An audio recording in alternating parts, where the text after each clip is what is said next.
నరేంద్ర మోడీ గారి నాయకత్వంలో బడుగు బలహీన వర్గాల సంక్షేమమే లక్ష్యంగా పనిచేస్తూ ఉంటే ఎన్నికలలో లబ్ధి కోసం బీసీ ఎజెండాను ముందుకు తీసుకొచ్చినటువంటి పార్టీ కాంగ్రెస్ పార్టీ. ఒకవేళ రాహుల్ గాంధీ మాటల మీద ఈ రాష్ట్ర ముఖ్యమంత్రి రేవంత్ రెడ్డి గారికి విశ్వాసం ఉంటే రాహుల్ గాంధీ గారు పార్లమెంట్ లో ఏం చెప్పారంటే ఎవరు ఎంత ఉంటే వాళ్ళకంత రిజర్వేషన్ ఇవ్వమని చెప్పిండు. ఇటీవల తెలంగాణ ప్రభుత్వం జరిపిన లెక్కలలో బీసీల జనాభా 50% కంటే ఎక్కువ ఉందని చెప్పి రాష్ట్ర ప్రభుత్వం చేసినటువంటి లెక్కలు చెప్తా ఉన్నాయి. ముఖ్యమంత్రి గారికి నిజంగా బీసీ రిజర్వేషన్ల మీద కాంగ్రెస్ పార్టీకో పిసిసి అధ్యక్షునికో ఈ రాష్ట్ర ప్రభుత్వానికో చిత్తశుద్ధి ఉంటే ముందు మంత్రులలో సగం మంది మంత్రుల్ని బీసీలకి మంత్రి పదవులు ఇచ్చి బీసీ రిజర్వేషన్ గురించి కాంగ్రెస్ పార్టీ మాట్లాడాలి.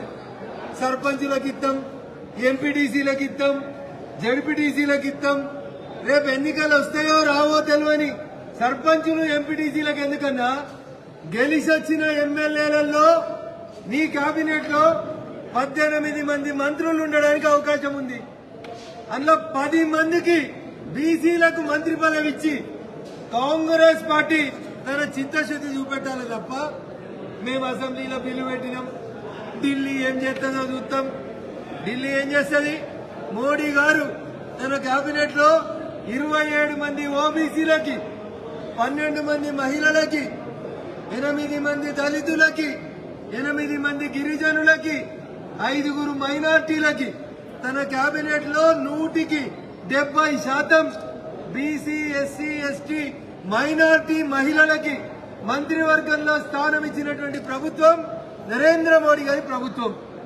పార్లమెంటులో ఈ దేశాన్ని ఏలే కేబినెట్ లో 170 మందికి మేము అవకాశం ఇచ్చినాం. అయ్యా రేవంత్ రెడ్డి గారు, పిసిసి అధ్యక్షుల వారు, నిజంగా మీకు బీసీల పట్ల చిత్తశుద్ధి ఉంటే సర్పంచ్, ఎంపీటీసీ, జడ్పీటీసీలు కాదు, ఎవరు ఎంత ఉంటే వాళ్ళకి అంత ఇయ్యండ్రి. ముందుగానే 18 మంది మంత్రులలో 10 మంది బీసీలకి మంత్రి పదవులు ఇచ్చినాక కాంగ్రెస్ నాయకులు బీసీ బిల్లు గురించి బిఆర్ అంబేద్కర్ గారు రాసిన రాజ్యాంగం మతపరమైనటువంటి రిజర్వేషన్లు ఇయ్యొద్దు అని చెప్పింది. కాంగ్రెస్ పొద్దుగా లేస్తే అంబేద్కర్ గారిని గౌరవిస్తామని చెప్పే కాంగ్రెస్ మీరు మరి అంబేద్కర్ గారి మాట విన్నట్లయితే బీసీ రిజర్వేషన్లలో 10% మైనార్టీలకు సీట్లు ఇచ్చేటువంటి బిల్లుని మీరు